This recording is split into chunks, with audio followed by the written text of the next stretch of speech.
আন্তর্জাতিক অপরাধ ট্রাইব্যুনালের চিফ প্রসিকিউটর নিযুক্ত হয়েছে তাজুল ইসলাম। কোন হিসাবে? কোন হিসাবে? দেখেন, আমি বিশ্বাস করি যখন বিচার প্রক্রিয়া হতে হবে, যে বিচার প্রক্রিয়া হতে হবে সুষ্ঠু, সেটা নিয়ে যাতে কোনো প্রকার তর্ক বিতর্ক না হয়, সেটা হতে হবে স্বচ্ছ। আপনারা একজন একেবারে নৌন জামাতিকে বানিয়ে দিলেন চিফ প্রসিকিউটর এই ট্রাইব্যুনালের। কোন হিসাবে? অপরাধ ট্রাইব্যুনালের চিফ প্রসিকিউটর তাজুল ইসলামকে কীভাবে বানান? রাজশাহী ইউনিভার্সিটি থেকে পাশ করা এই তাজুল ইসলাম জামাতের, যদিও সে একসময় বলে উঠেছিল যে আমি জামাত না। আমি জানি, সেটাও জানি। দেখেন, আপনারা এই ভিডিও যারা দেখছেন, আইন প্রাঙ্গণে অনেকেই আমার চাইতে বেশি ওয়াকেফাল নন।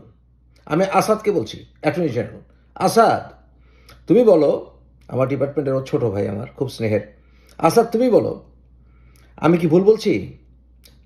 একদম তুমি মিডিয়াতে বলো, বলো বলো।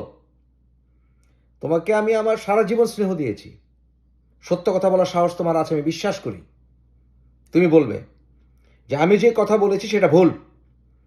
তাজুল ইসলামের সাথে জামাতের কখনোই কোনো সম্পৃক্ততা ছিল না। আমি ইমোশন দিয়ে, আবেগ দিয়ে বানিয়ে দিলাম একজনকে। নো, কেন? নিউট্রাল বিচার হতে হবে।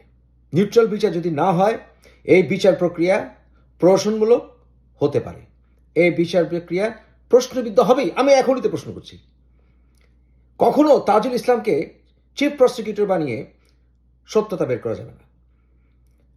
আওয়ামী লীগের উপরে অনেকেই খেপা আছে, অনেকেই খেপা আওয়ামী লীগের উপরে।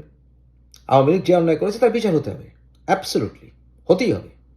কিন্তু এর অর্থ এই নয় নিরপরাধ আওয়ামী লীগের অনেকে শাস্তি পাবে। অসম্ভব, অ্যাকসেপ্টেবল না, অ্যাকসেপ্টেবল না।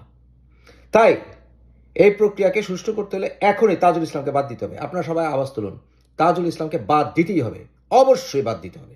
তাজুল ইসলাম একজন জামাতের এজেন্ট, সারা জীবন জামাত করেছে। একসময় ভোল পাল্টে বলেছিল আমি জামাত না। সাধারণ মানুষকে বুঝাতে পারে, আইন পাড়ায় এটা বুঝাতে পারবে না।